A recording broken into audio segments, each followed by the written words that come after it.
Everybody, I am Archita Upadhyay and I am an educator by profession. Today I would like to talk about how we can help our kids develop comprehension skills. I've seen that many of our kids can read fluently, they can decode words very easily. But when it comes to understanding the text, understanding the meanings of the word, they struggle.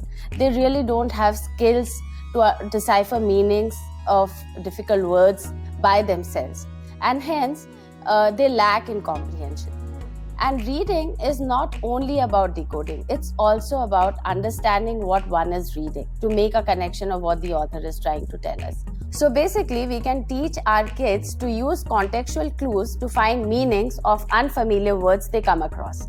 What are contextual clues? Contextual clues are clues or hints that we can take from the words or sentences which surrounds the unfamiliar word we come across.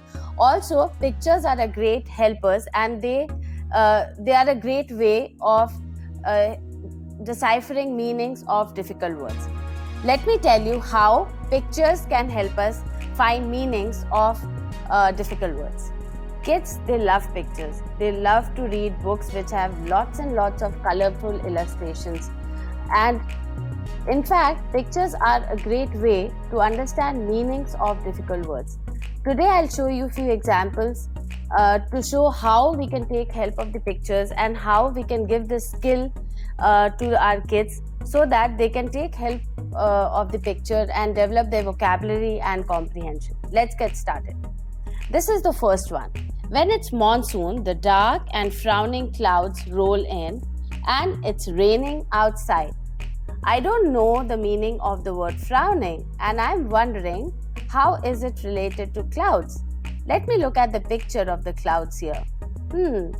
They are dark and frowning.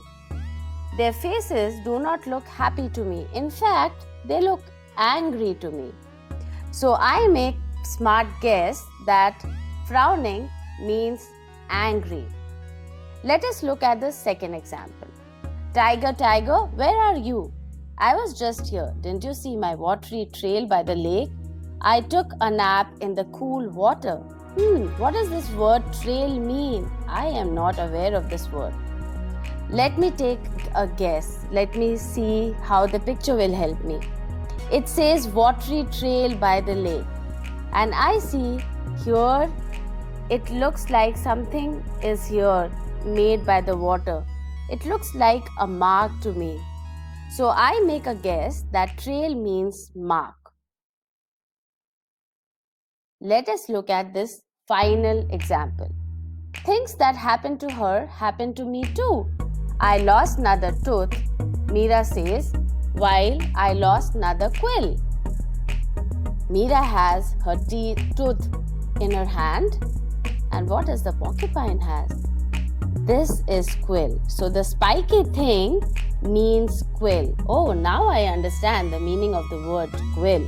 See how easy it was to just look at the pictures and decipher meanings of the difficult words. Hope this video was helpful for you and this will enable our kids to have those tools and skills to determine meanings of difficult words. Thanks a lot for watching.